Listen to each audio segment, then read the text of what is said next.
हम आपके सामने लाएंगे समाज के वो चेहरे जिनसे मिलती है हमको प्रेरणा, जो हमें जगाते भी हैं, बताते भी हैं कि हमको कैसे आगे बढ़ना है, समाज में कैसे भागीदारी हो ये भी समझाते हैं। हम चाहते हैं एबी न्यूज आपको उन विभूतियों से हर सप्ताह रूबरू करे जिन्होंने समाज में कहीं न कहीं अपना मुकाम हासिल किया। हमारा उद्देश्य साफ है कि आप विभूतियों से प्रेरणा लेकर आगे हम आपको ऐसी शख्सियत से कराएंगे रूबरू कि आप समाज में इनसे प्रेरणा लेकर आगे बढ़े और समाज में नया मुकाम हासिल करें।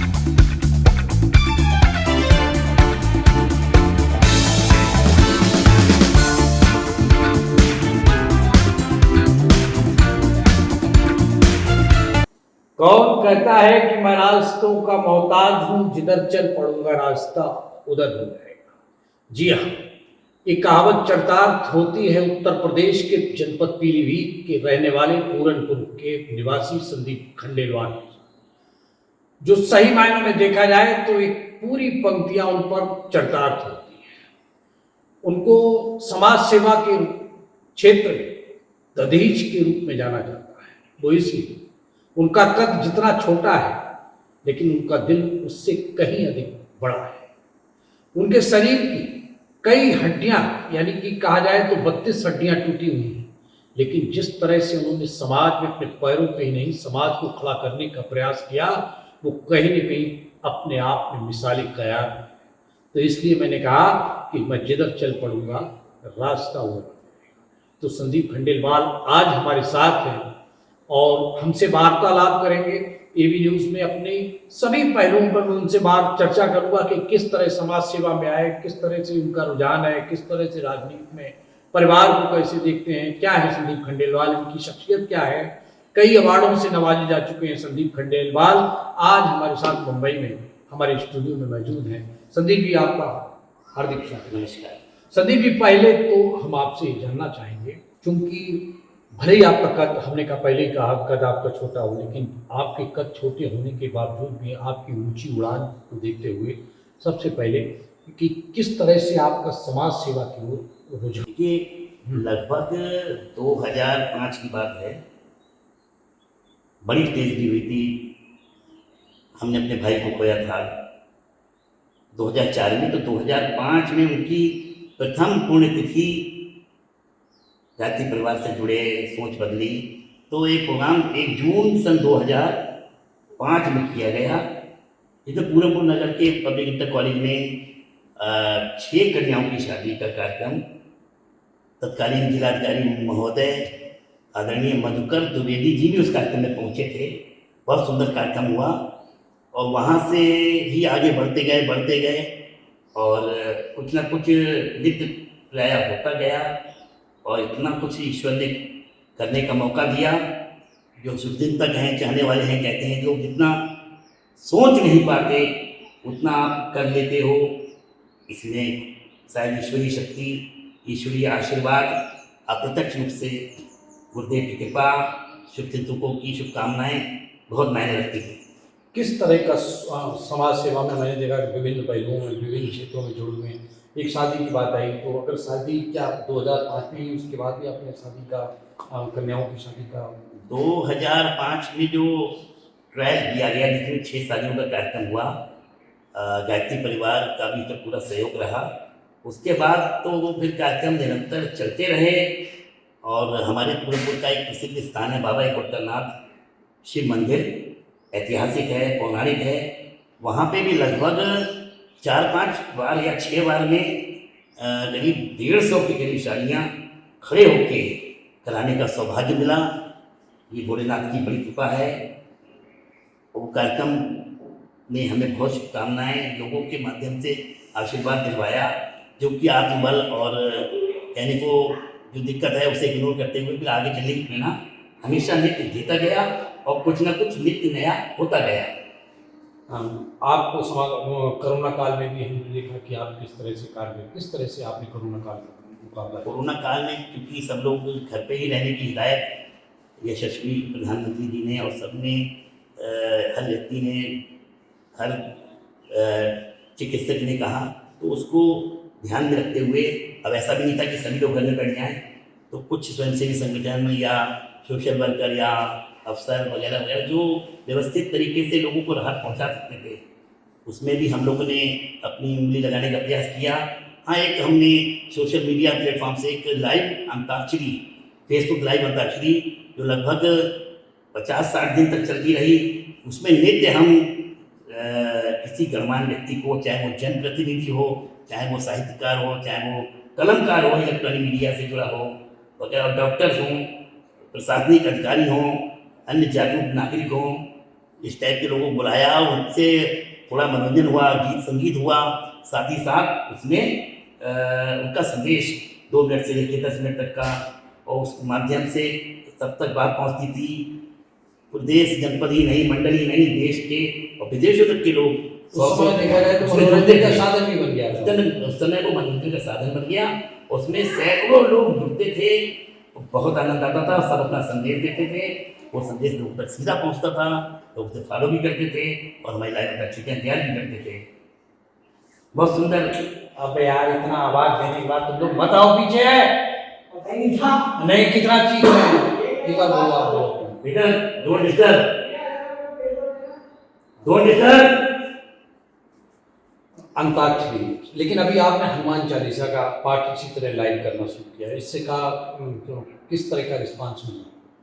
हाँ, अंताक्षरी का एक कॉन्सेप्ट अलग था, लोगों ने कहा कि कुछ जारी रखिए, तो अंताक्षरी का चलिए नहीं बन पाया, तो क्योंकि कलयुग में हमारे कुलदेवता खाटू श्याम और वीर बजरंगबली महाराज ही अप्रत्यक्ष प्रत्यक्ष रूप से सबको अपना आशीर्वाद प्रदान करते हैं, तो एक लाइव हनुमान चालीसा का भी एक मन में कॉन्सेप्ट आया, क्यों ना हर मंगलवार को लाइव सबको जागरूक करते हुए कि भाई सभी लोग हनुमान चालीसा का नित्य पाठ अवश्य करें, क्योंकि ना से लोग हरे सब पीरा शपथ निरंतर हनुमत वीरा। तो अभी 31 जनवरी को 111 भाग उसके पूर्ण हुए थे, तो ईश्वर के पास से अपने नवनिर्मित भवन जो पूर्व में बना रहे हैं नारायण टावर, उस पर हमने एक छोटा प्रोग्राम रखा जो काफ़ी अच्छा हो गया। और आज हमने यहाँ पे भी माने कल के दिन भाग 121 सबके साथ बड़ा सुंदर तरीके से पूर्ण किया है। ये भी क्रम चल रहा है। 121 भाग का मतलब हुआ एक साल में 52 हफ्ते होते हैं, लगभग हम 2.5 साल के करीब पहुँच गए। निर्विघ्न तरीके से हर मंगलवार को हनुमान चालीसा पाठ करते हैं, उसमें भी 100-200 से 1000-2000 लोग उसे देखते हैं, समझते हैं, अपने कमेंट करते हैं, और बजरंगबली महाराज का गुणगान और कृपा आशीर्वाद सबको मिलता है। अच्छा प्रयास है। प्रयास आपका ये रहता है, लेकिन हम देखते हैं जब आप बच्चों को भी जाते हैं तो बच्चों को कापी पेंसिल जो भी उनकी ज़रूरत की चीज़ें होती हैं, ये आप किस तरह से मैनेज करते हैं? देखिए, शिक्षा सभी धनों से कीमती होती है और शिक्षा सबको देना चाहिए। एक मैंने अपना फेसबुक पेज भी बनाया हुआ है, सभी पढ़ें, सभी शिक्षा लें और सभी आगे बढ़ें। तो एक करीब आपसे 6 साल या 6.25 साल पहले दीपावली के आसपास उस पंक्तियों को याद करते हुए, मनन करते हुए कि जलाओ दिए पर रहे ध्यान इतना, अंधेरा धरा पर कहीं रह ना जाए, ऐसा प्रयास करते हुए पूरब के पास मोनापुर ग्राम है, वहाँ के लगभग शायद 13 या बच्चों से शुरुआत करी, और वहाँ के ही एक अध्यापक ने भी अपना समय दिया और बोले भैया आप जो हमें पारिश्रमिक के रूप में दे देंगे, परितोष के रूप में दे देंगे, हम स्वीकार करेंगे। और वो 13-14 बच्चे निरंतर तब से पढ़ रहे हैं। हम उसमें उनको ट्यूशन की फीस के रूप में उनको कुछ देते हैं और बच्चों को निरंतर बैग, स्टेशनरी इत्यादि उपलब्ध कराते हैं और यदा कदा उनसे मिलते हैं, उनसे अनुभव साझा करते हैं, जनरल नॉलेज के तमाम सवाल जवाब करते हैं, सफाई के बारे में, सेहत के बारे में, बहुत सारे इस तरह की वीडियो भी हम कई बार अपने यूट्यूब चैनल जो कि हमने बना रखा है संदीप खंडेलवाल के नाम से, बहुत सारी वीडियो, बहुत सारी बातें डालते रहते हैं। बच्चों के अलावा मैंने देखा कि आप हमेशा सीट बेल्ट को लेके, हेलमेट को लेके सड़कों पर उतर जाते हैं, ट्रैफिक यातायात न पालन करने वाले गुलाब का फूल हेलमेट बांटते हुए, ये किस तरह से क्या दिमाग में आता है, क्या करते हैं? देखिए, एक प्रयास रहता है कुछ अलग हटके करने का, और हमेशा कोशिश भी करता हूँ जो सब कर रहे हैं ठीक है, सब तरह के कार्य होने चाहिए। क्योंकि मेरा एक एक्सीडेंट भी हुआ था जिसमें हमने अपने परिवार के 2 लोगों को खोया था, और मेरे इसके बाद 5 या 6 ऑपरेशन भी हुए थे, बहुत दिक्कत, और शायद सबकी शुभकामनाएं हमें बचा के ले गई। तो हालांकि पहले से भी हम ये प्रयास करते थे उसके बाद उसको बुलाया। जरा सी गलती, जरा सी लापरवाही जानलेवा हो सकती है। लोग गलती करते हैं, यात्रा के समय मोबाइल का उपयोग इतना ज़्यादा करते हैं, मतलब एक ध्यान तो बढ़ता ही है। शराब पी के, नशा करके गाड़ी चलाते हैं, तो कैसे माइंड डाइवर्ट नहीं होगा, कैसे दुर्घटना नहीं होगी। जबकि छोटा सा पॉइंट जगह जगह लिखा हुआ होता है ट्रैफिक विभाग द्वारा, सबके द्वारा। यहाँ तक कि सड़क सुरक्षा सप्ताह, सड़क सुरक्षा माह, यातायात जागरूकता माह बराबर सरकार द्वारा केवल सीट बेल्ट और हेलमेट का प्रयोग करें, ट्रिपिंग ना करें, ओवर स्पीड में ना चलें, ओवरटेकिंग की समय सावधानी रखें। ये कुछ बातें ऐसी हैं जो आदमी को जीवन को सुरक्षित रखती हैं। इसमें हेलमेट और सीट बेल्ट तो बहुत मस्ट है, बहुत फायदेमंद है। यानी कि आप हमारे दर्शकों से अपील करेंगे जो आपको देख रहे हैं कि ये चीज़ कर रहे हैं। बिल्कुल, मेरा तो अगर आप मेरे फेसबुक, व्हाट्सएप या मेरी विचारधारा को समझेंगे तो जरूर आपको महसूस करेंगे कि कितने, शायद ईश्वर की कृपा से कई सौ हेलमेट हम अन्य विशेष मौक़ों पे, जैसे रक्षाबंधन पे बहुत भीड़ होती है, बहनें भाइयों का आदान प्रदान, उनके बहनों के द्वारा भाई को कि वचन आप क्या दे सकते हैं बहन को, अपनी रक्षा का वचन दीजिए कि मैं यातायात नियमों का पालन करूँगा, हमेशा हेलमेट सीट बेल्ट लगाऊंगा। करवा चौथ पे हम अक्सर करते हैं, उसमें हम RTO साहब को, CO को, अपने SDM साहब को ले लेते हैं। करवा चौथ पे पति पत्नी जाते हुए खुद दिखते हैं, तो पत्नी के द्वारा पति को हेलमेट पहनवाते हैं, अपनी तरफ से निःशुल्क भेंट करने का प्रयास। भले वो संख्या 5 या 10 हो, एक संदेश तो बहुत आगे बढ़ जाता है। संख्या से मतलब नहीं रहता, संदेश बहुत बड़े मायने में। पूरे जनपद, प्रदेश ना होकर देश तक जाता है, विदेशों तक जाता है। लोग हमें उसकी शुभकामनाएं देते हैं, क्योंकि पत्नी के हित के लिए पति हेलमेट लगाए। बहन के सुरक्षा तो तभी करेगा भाई जब वो सुरक्षित रहेगा। अब वो सुरक्षित तब रहेगा जब हेलमेट लगाएगा, जब वो अपने आप को, क्योंकि पहले तो अपनी सुरक्षा देखनी है ना। आपने यातायात की बात की, कन्याओं की शादी की बात की, बच्चों की शिक्षा की बात की, लेकिन एक चीज़ और आप बहुत जी जान से करते हैं, जबकि अगर सही बात देखा जाए तो आप एक्सीडेंट के बाद चलने में असमर्थ हैं, लेकिन उसके बाद भी अपनी छड़ी स्टिक, अपनी गाड़ी, अपना तेल, मतदाता जागरूक अभियान बहुत जबरदस्त है। इसके बारे में कोई थोड़ा हमारे लोगों को। एक मत की कीमत होती है। कई बार हम देखते हैं कि 5 मत का ही कमी रह गई, पता चला कि साहब 100 लोगों ने वोट नहीं डाले, जो डालना चाहते हैं, जिन्हें मत की वैल्यू नहीं लगती है, और उन 100 लोगों की लापरवाही के चलते जिसे वो नहीं चाहते थे, या कोई ऐसा व्यक्ति जो गलत मान सकते हैं, क्योंकि सही व्यक्ति का चयन होना इस डेमोक्रेसी में, इस संविधान के हिसाब से, तो अब वो बाद में लोग कहते हैं यार हमने वोट डाला होता तो शायद हमें इससे बेहतर प्रत्याशी मिल जाता, चाहे विधायक के रूप में, सांसद के रूप में, चेयरमैन के रूप में, तो भाई तुमने वोट क्यों नहीं डाला, आपको बाद में कहते हैं। तो हर व्यक्ति जब सोच समझ के अपना मतदान करेगा तो निश्चित रूप से एक अच्छा प्रत्याशी, एक अच्छा जनसेवक उनको प्राप्त होगा। उसके लिए सबको मतदान तो करना ही होगा ना। फिर से इलेक्शन आ रहे हैं, मैं फिर से अपील करूँगा कि भाई हर व्यक्ति मतदान करे, पहले मतदान बाद में जलपान, उस दिन का कॉन्सेप्ट यही रखे। मतलब सरकारी, जो सरकार की नीतियां हैं उनको आप ये चाहते हैं क्रियान्वित धरातल स्तर पर। मैं भाई साहब सरकार की जितनी भी योजनाएं या पॉलिसी जो होती हैं, चाहे वो पल्स पोलियो की हो, चाहे वृक्षारोपण की हो, चाहे पॉलीथीन हटाओ, धरा को सुंदर बनाओ, इस टाइप की जो भी उनकी योजनाएं होती हैं, मैं उसमें उंगली बनाने का प्रयास करता हूँ। क्योंकि संसाधन असीमित नहीं है, जनता असीमित है। 130 से 35 करोड़ हम लोग भारतवासी पहुँचते हैं, तो थोड़ा सा प्रयास उसको उंगली लगा के हम भी आगे बढ़ाने का करते हैं, जनमानस तक वही बातें पहुँचाने के लिए।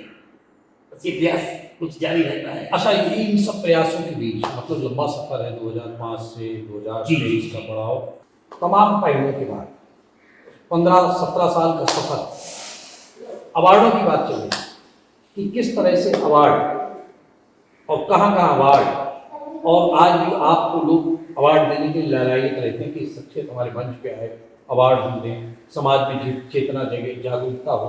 तो जरा थोड़ा सा बताइए कि कितने अवार्ड कहाँ मिले मलेशिया। मैं थोड़ा सा वही बता रहा था। देखिए क्षमा करें, जब हम लोग सवेरे उठते हैं तो एक ऊर्जा के साथ ईश्वर की कृपा से आगे कुछ नया करने का प्रयास करते हैं। सोशल मीडिया का बहुत बड़ा रोल है। देखिए अपनी अच्छी बातें लोग तो जाने कैसी कैसी टिप्पणी और बातें शेयर करते हैं, बट जो हम करते हैं अच्छे सोच के साथ, उसमें मैं आपको 2 बातें बताऊँ। मेरे 2 विषय और हैं, क्योंकि जनसेवा करना है, एक व्यक्ति 100 व्यक्ति कितने लाभ हों, पिछले 15, 16, 17 सालों से सामुदायिक स्वास्थ्य केंद्र पूरनपुर में मरीजों के लिए पूरे जाड़े कम से कम 1 महीना अलाव आगे तपाने का प्रयास। उसमें हम देखते हैं अगले सुबह हम जाते शाम को जाते हैं तो वहाँ पे उसी गर्मी में गर्भाट में 1-2 डॉगी वगैरह बैठे होते हैं, होता है क्या। और ऐसी गर्मियों में जो खूब गर्मी होती है तो शीतल जल आ शीतल जल पियाओ, हाँ, वो एक हमारा उसके माध्यम से ना बहुत दुआएं मिलती हैं। मैं तो सबसे कहूँगा कि कुछ प्रयास करना चाहिए, क्योंकि अपने लिए जिए तो क्या जिए, लेकिन अपने लिए भी जीना चाहिए। गर्मियों में बस पक्षियों के लिए जी बहुत आराम मिलता है। तो ये सब चीज़ें चूँकि चाहे अलाव हो चाहे प्याऊ हो, मैं खुद भी समय देता हूँ और 1 घंटा 2 घंटा जो भी लगे अक्सर लगाता हूँ। उस सब चीज़ों को हम संदेश के माध्यम से आगे बढ़ाते हैं। लोग उसको कहते हैं तुम्हारा भाई फंडा है ये हाईलाइट होने का, मैंने चलो ऐसा मान लो तुम भी हाईलाइट हो, तुम भी करो ना यार, हमें तुम लोग की दुआओं से ही कर पा रहे हैं। है तो उसको लोगों को कहना है। जी, कुछ तो लोग कहेंगे, लोगों क्या कहते हैं, आप तो गायक किए क्या क्या जरा सुनाइए। कुछ तो लोग कहेंगे, लोगों का काम है कहना, छोड़ो बेकार की बातों में कहीं बीत न जाए रहना। बहुत तो धन्यवाद। तो ये तो प्रयास जारी रहता है, सोशल मीडिया पे अपलोड करते रहते हैं। आपसे भी मुलाकात सोशल मीडिया के माध्यम से हुई थी। मैं सभी साथियों को बताना चाहता हूँ हम लोग का कोई परिचय नहीं था, लेकिन जब हुआ तो ऐसा हुआ कि सगे भाइयों की तरह को बहुत आशीर्वाद बड़े भाई का मिलता है, इसमें कोई मक्खनबाजी नहीं है। और सोशल मीडिया से हम लोग जुड़े थे, शायद आपको मेरे कार्यों में कुछ अच्छाई लगी, ठीक है, कार्यों के लिए ही पहचानेंगे और जानेंगे। और मैंने खोजा है समाज सेवा रत्न आप लोग के माध्यम से आप लोग के साथ मिला, तो उस सब चीज़ को अपलोड करते थे, लोग देखते थे। कितने अवार्डों की संख्या बता दें। तो एक बार मुझे अंतर्राष्ट्रीय समरसता अवार्ड 1 मई शायद श्रमिक दिवस होता है, मुझे मिला था भूटान की राजधानी थिम्पू में। उसके अलावा समाज सेवा रत्न मुंबई में गडकरी हॉल में आप लोग समाज सेवा रत्न नहीं संख्या कितनी है। भूटान में थिम्पू में अंतर्राष्ट्रीय समरसता अवार्ड, उसके बाद मुंबई में समाज सेवा रत्न, मथुरा ब्रजभूमि में विश्व शांति दूत श्री देवकी नंदन जी महाराज के द्वारा एक समाज सेवा से रिलेटेड पुरस्कार।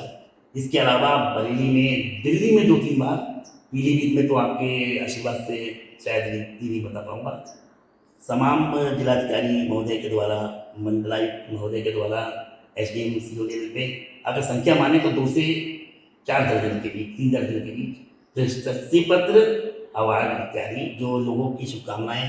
लगभग 50 अवार्ड आप अभी तक कह सकते हैं, अगर लगभग लोगों के आशीर्वाद के लगने के बाद।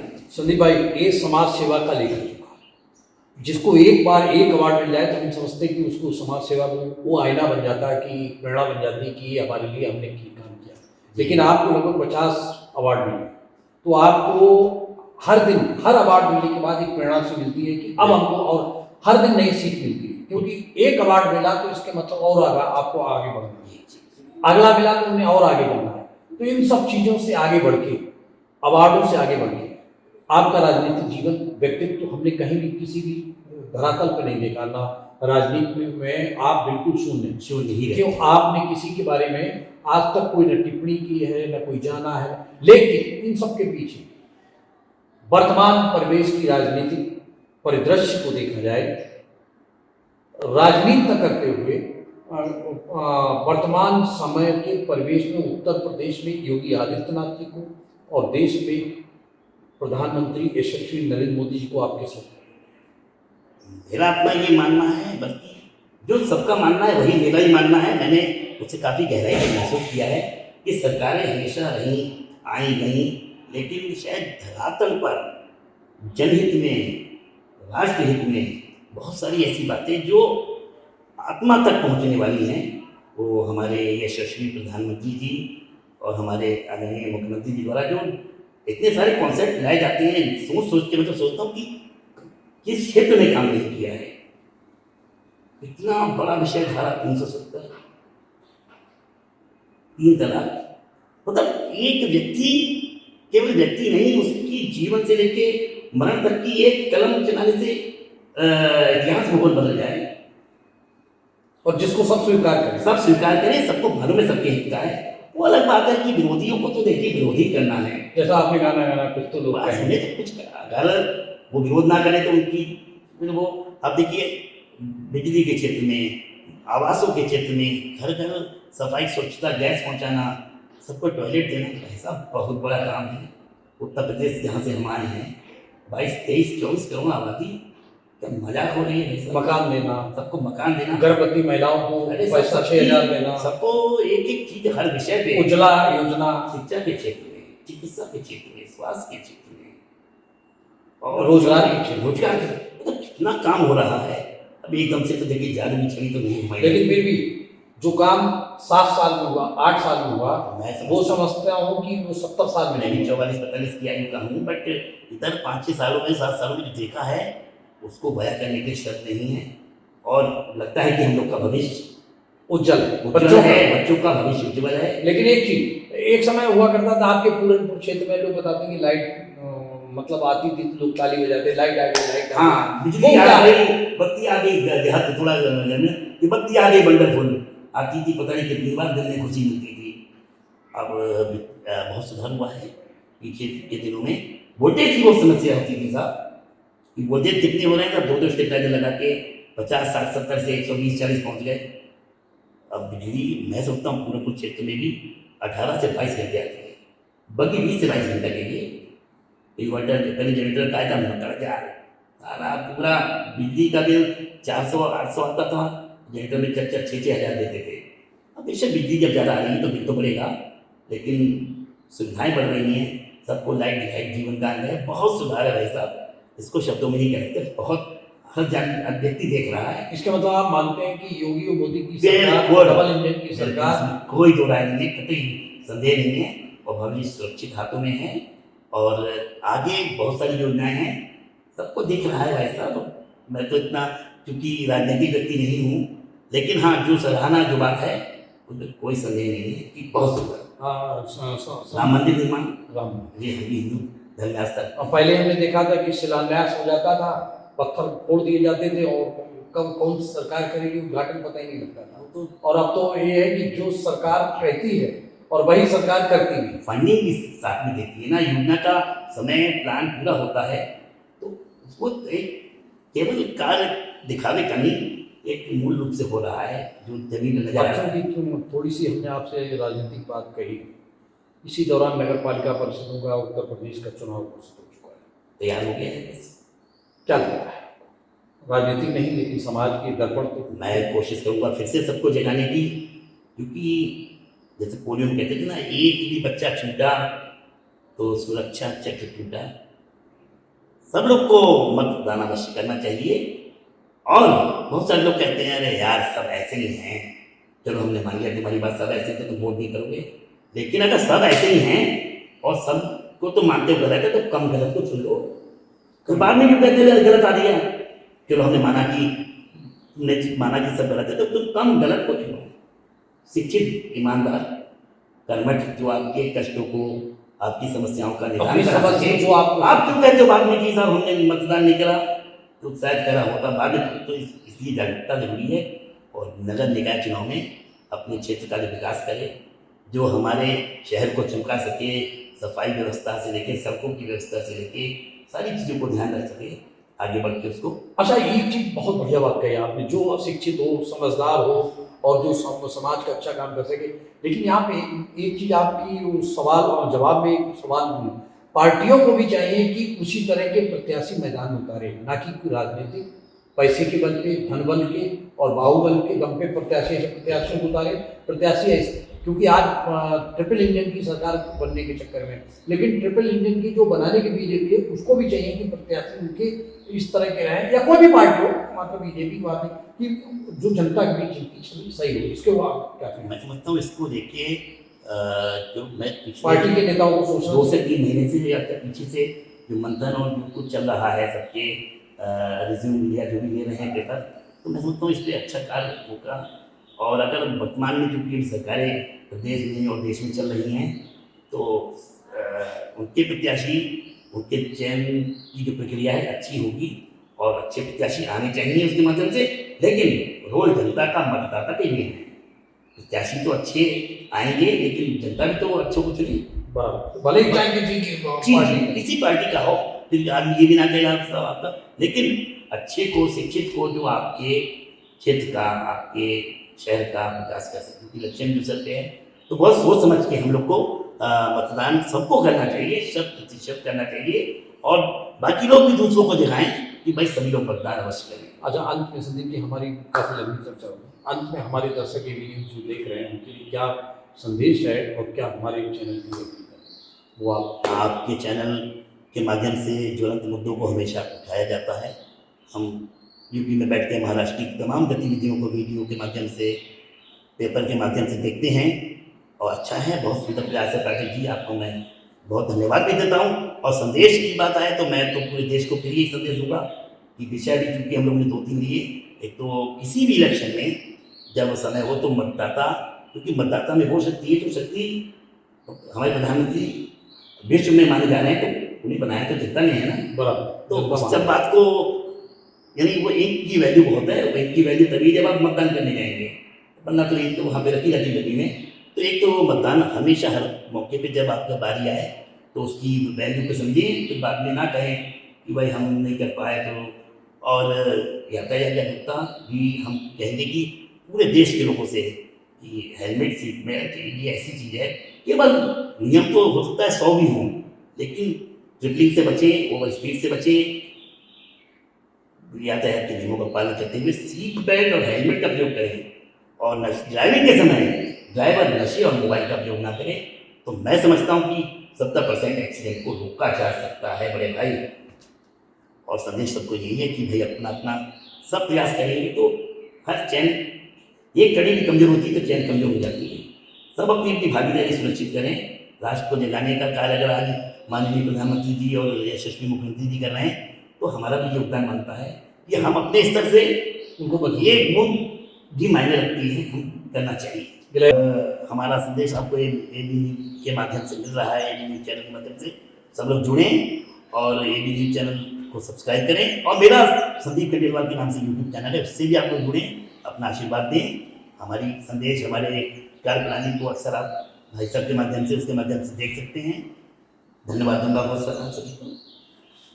ये थे संदीप खंडेलवाल, जिन्होंने बेबाक अंदाज अपने को राजनीति से दूर रखते हुए राजनीति के तमाम पहलुओं पे भी बात कही, समाज के उन पहलुओं को छुआ जिन पहलुओं को लेकर समाज में वास्तव में जागरूकता पैदा करने की ज़रूरत है।